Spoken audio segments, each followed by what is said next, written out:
జిల్లా కేంద్రంలోని శ్రీ నవశక్తి దుర్గామాత ఆలయంలో ప్రతి ఏటా శ్రావణ మాస సోమవారం రోజున జరిపే గంగాభిషేక కార్యక్రమాన్ని ఘనంగా జరపనున్నట్లు ఆలయ ప్రధాన అర్చకులు శ్రీ కిషన్ మహారాజ్ తెలిపారు.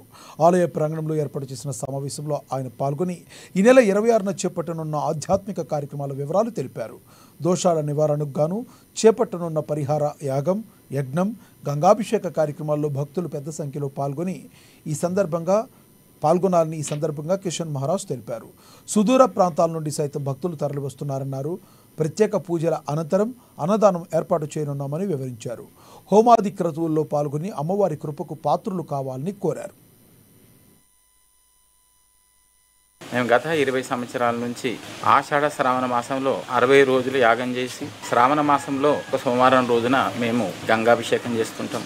ప్రతి సంవత్సరం 25 సంవత్సరాలు చేస్తున్నాం. మనం చేసే యాగంలో కూడా హరిహర యాగం, పిమ్మట యజ్ఞము, మళ్ళీ అన్నదాన కార్యక్రమం జరుగును అక్కడ. కాబట్టి అదే విధంగా దీంట్లో ఈ కార్యక్రమం పాల్గొన్న భక్తులందరికీ ఎందరో దూరంకి వెళ్ళి భక్తులు వస్తుంటారు. మన ఆదిలాబాద్ కాకుండా బయట ప్రాంతం నుంచి వస్తుంటారు. పితృదోషము, మాతృదోషము కానీ, గురుదోషం కానీ, రావుకేతుల దోషాలు కానీ, భూత పిశాచులతో పీడించే వాళ్ళు కానీ అటువంటి వాళ్లకు ఈ యాగంలో పాల్గొని గంగాభిషేకం చేయడం వలన ఇటువంటి బాధలు తొలగిపోతాయనే ఉద్దేశం, అమ్మవారి ఆజ్ఞానుసారం మేము గత 5,000 లీటర్ల పాలతోనే అభిషేకం చేస్తున్నాం.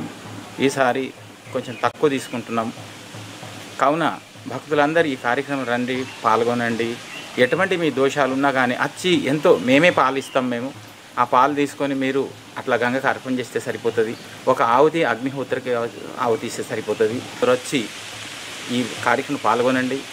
పొద్దున 7 గంటల కలశం పూజ, 7:30 గణపతి పూజ, 8 గంటల ధ్వజారోహం, తర్వాత అమ్మవారికి అభిషేకం, అక్కడ రుద్రాభిషేకం జరుగును, గంగమ్మ తల్లికి అభిషేకం జరుగును, తర్వాత హరిహర యాగం జరుగును, తర్వాత ఆరతి, మంత్రపుష్పం, తర్వాత అన్నదాన కార్యక్రమం జరిగేసి ఈ కార్యక్రమం రేపు పొద్దున 7 గంటల నుంచి